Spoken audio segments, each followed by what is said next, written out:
வணக்கம். இன்றைக்கி வீடியோவில் ஒரு ஹாஸ்பிட்டல் போனால் நம்ம யூஸ் பண்ணுற வேர்ட்ஸை ஹிந்தியில் கற்றுக்கலாம். ஹிந்தி கற்றுக்கணும்னு ஆசை இருக்குது, ஆனால் கிராமர் தான் உங்களுக்கு பயமாக இருக்குது அப்படின்னா, இன்றைக்கி வீடியோவில் நம்ம டெய்லி லைஃப்பில் யூஸ் பண்ணுற சென்டென்ஸை மட்டும்தான் நம்ம கற்றுக்க போகிறோம். ஸோ அது ரொம்ப ஈஸியாக இருக்கும். ஒரு டாக்டர்கிட்ட எப்படி பேசணும், ஒரு ஃபார்மசியில் எப்படி மருந்து கேட்கணும், இது எல்லாத்தையுமே இன்றைக்கி பார்க்க போகிறோம். ஸோ கான்வர்சேஷனுக்குள்ளார போகலாம். ஃபஸ்ட்டு ஒரு ஹாஸ்பிட்டலில் போனோன்னா என்ன கேட்போம்? எனக்கு டாக்டரை பார்க்கணுன்னு கேட்போம். இது எப்படி கேட்கலாம்? मुझे डॉक्टर से मिलना है. मुझेना எனக்கு, டாக்டரை டாக்டர் से मिलना हैना பார்க்கணும், மீட் பண்ணணும்னு அர்த்தம்.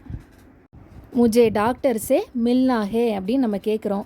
பதிலுக்கு நர்ஸ் என்ன கேட்பாங்க? உங்களுக்கு அப்பாயின்மெண்ட் இருக்கா அப்படின்னு கேட்பாங்க. அது எப்படி கேட்கலாம்? அப்பாயின்மெண்ட் ஹை கியா, அப்பாயின்மெண்ட் ஹை கியா, ஹை கியா அப்படின்னா இருக்கா இல்லையா, அப்பாயின்மெண்ட் இருக்கா இல்லையா இப்படி கேட்குறது தான் அது. அப்பாயின்மெண்ட் வாங்குறதுக்கு என்ன சொல்லுவோம்? என் பேரை எழுதிக்கோங்கன்னு சொல்லுவோம். எப்படி சொல்லலாம்? மேரா நாம் லிக்கியே, என்னுடைய பெயரை எழுதுங்கள். மேரானா என்னுடைய, லிக்கியேனா எழுதுங்கள் அப்படின்னு சொல்கிறது. மேரா நாம் லிக்கியே. ஸோ ஹிந்தியை பொறுத்த வரைக்கும் முஜே அப்படின்னா எனக்குன்னு அர்த்தம், மேரானா என்னுடைய அப்படின்னு அர்த்தம். என்ன பிரச்சனை அப்படின்னு கேட்குறதுக்கு எப்படி கேட்கலாம்? கியா சமஸ்யா ஹே அப்படின்னு கேட்கலாம். சமஸ்யா அப்படின்னா பிரச்சனை, ப்ராப்ளம்னு அர்த்தம். கியா சமஸ்யா ஹே. நம்ம என்ன சொல்கிறோம்? எனக்கு காய்ச்சல் இருக்கிறது. எப்படி சொல்லலாம்? முஜே புக்கார் ஹே, முஜே புக்கார் ஹே. புக்கார் அப்படின்னா காய்ச்சலாக இருக்குதுன்னு அர்த்தம். முஜே புக்கார் ஹே. வேறு என்ன சொல்லலாம்? எனக்கு தலை வலிக்குதுன்னு சொல்லலாம். எப்படி சொல்கிறது? முஜே சிர் தர்த் ஹோ ரகா ஹே அப்படின்னு சொல்லலாம். முஜேனா எனக்கு, சிர் தர்த் அப்படின்னா தலைவலி, சிர்னா தலை, தர்துனா வலி. முஜே சிர் தர்த் ஹோ ரகா ஹே இருந்து கொண்டிருக்கிறது. ஸோ ப்ரெஷர் செக் பண்ணுங்கள். இது எப்படி சொல்லுவாங்க? பிளட் ப்ரெஷர் செக் கீஜியே, பிளட் ப்ரெஷர் செக் கீஜியே. செக்னா இங்கிலீஷ் வேர்டு, கீஜியேனா செய்யுங்கள். பிளட் ப்ரெஷர் செக் கீஜியே அப்படின்னு சொல்லலாம். ஸோ ஃபீவருக்கு ஹிந்தியில் என்னன்னு தெரிஞ்சால் அதை கமெண்ட்டில் தெரிவிங்க. வீடியோ யூஸ்ஃபுல்லாக இருந்ததுன்னா ஒரு லைக் பண்ணிடுங்க. தலை வலிக்குதுன்னு சொன்னால் டாக்டர் என்ன கேட்பாங்க? எப்பையிலேருந்து வலி இருக்குன்னு கேட்பாங்க. இது எப்படி கேட்கலாம்? கப்பு சே தர்து ஹே அப்படின்னு கேட்கலாம்.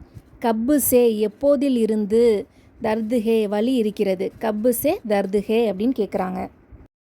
2 நாளாக வலி இருக்குது. எப்படி சொல்லலாம்? தோ தின் சே, தோ தின் சே 2 நாட்களாக, தின்னுனா 4, தின் சேனா நாட்களாக. டைமுக்கு மருந்து எடுத்துக்கோங்க. இது எப்படி சொல்லுவாங்க? தவாயி சமை பர் லீஜியே, தவாயினா மெடிசன், சமை பர் நேரத்திற்கு, லீஜியே எடுத்துக்கொள்ளுங்கள், தவாயி சமை பர் லீஜியே அப்படின்னு சொல்லலாம். ரெஸ்ட் எடுத்துக்கோங்க. இது எப்படி சொல்லலாம்? ஆராம் கீஜியே, ஆராம்னா ரெஸ்ட்டு, கீஜியேனா எடுத்துக்கொள்ளுங்க. அந்த லீஜியே வேறு, இது வேறு. தமிழில் தான் ஓய்வு எடுத்துக்கொள்ளுங்கள்னு வரும். ஸோ இது எப்படி சொல்லலாம்னா ஆராம் கீஜியே, டேக் ரெஸ்ட் அப்படின்னு அர்த்தம். ஸோ ஹிந்தியை பொறுத்த வரைக்கும் ஒரு மரியாதையான வேர்டை யூஸ் பண்ணணும் அப்படின்னா பேஸ் வேர்போட இஏ அப்படின்ற சவுண்டை சேர்க்கணும். Byte plus A பைட்டியே, ah plus இஏ ஆஇஏ. ஓகேங்களா? ஸோ இதே போல் தான் தேக்கியே, சுனியே, லீஜியே இது எல்லாமே வரும். ஃப்ரெண்ட்லியாக பேசணும் அப்படின்னா ஓ சவுண்டு வரும். பைட்டோ, ஆவோ, லாவோ இப்படின்னு பேசணும். மெடிசன் வாங்குறப்ப என்ன பேசுவோம்? இந்த மருந்து எவ்வளோன்னு கேட்போம். எப்படி கேட்கலாம்? எஹ் தவாயி கித்னே கீ ஹே, எஹ் தவாயி, தவாயினா மெடிசன், கித்னே கீ ஹை எவ்வளவு அப்படின்னு அர்த்தம். இப்போ கவனிங்க, தவாயி கித்னி ஹே அப்படி ஏன் நம்ம கேட்கக்கூடாது? கித்னினா எவ்வளோன்னு தானே அர்த்தம், மருந்து எவ்வளோ. தவாய் கித்னி ஹே அப்படின்னு ஏன் கேட்கக்கூடாது அப்படின்னா இதோட அர்த்தம் என்னவா மாறும்னா மருந்து எத்தனை இருக்குது, கித்னின்னா ஹவு மெனின்னு தான் அர்த்தம், அப்படின்னும் அர்த்தம். ஸோ மருந்து எத்தனை இருக்குது அப்படின்ற மாதிரி ஆகிடும். ஸோ தவாயி கித்னே கீ ஹே அப்படின்னு தான் கேட்கணும். தவாயி வந்து ஃபெமினின். ஸோ தவாயி கித்னே கீ ஹே அப்படின்னு தான் நம்ம கேட்கணும். What is the price of the medicine, what price மெடிசன்றது வந்து இன்கரெக்ட். அப்படி நம்ம கேட்போமா? தப்பு, அது கிராமட்டிக்கலாக தப்பு. ஓகேங்களா? So what is the price of the medicine, மருந்தினுடைய அப்படின்னு மென்ஷன் பண்ணுறதுக்கு தான் தவாய் கித்னே கீ ஹே அப்படின்னு நம்ம முடிக்கிறோம். ஸோ டிஃப்ரென்ஸ் புரிஞ்சிருக்கும்னு நினைக்கிறேன். ஒரு நாளைக்கு 2 வாட்டி எடுத்துக்கோங்கன்னு சொல்கிறாரு. எப்படி சொல்லுவாங்க? தின் மே 2 பார் லீஜியே, தின் மே பகலில், 2 பார் 2 முறை, லீஜியேனா எடுத்துக்கொள்ளுங்கள், தின் மே 2 பார் லீஜியே அப்படின்னு சொல்லலாம். சாப்பிட்டதுக்கப்புறம் எடுத்துக்கோங்க. எப்படி சொல்லலாம்? खाने के बाद लीजिए சாப்பிட்ட பிறகு கே பாத்னா ஆஃப்டர் खाने के बाद लीजिए இல்லைனா சிம்பிளாக खाने के बाद சாப்பிட்ட அப்புறம் இப்படி கூட நம்ம சொல்லலாம். நெக்ஸ்ட் பாருங்கள், ஒரு எமர்ஜென்சி சுச்சுவேஷனில் என்னென்ன வேர்டு யூஸ் பண்ணலான்னு பார்க்கலாம்.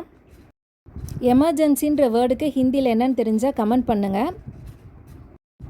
சீக்கிரம் வாங்க எப்படி சொல்லலாம்? ஜல்தி ஆயியே.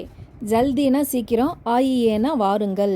சீக்கிரம் வா எப்படி கேட்கலாம்? ஜல்தி ஆவோ அப்படின்னு சொல்லலாம். ஆம்புலன்ஸை கூப்பிடுங்க எப்படி சொல்கிறது? ஆம்புலன்ஸ் புலாயியே, கூப்பிடுங்கள்.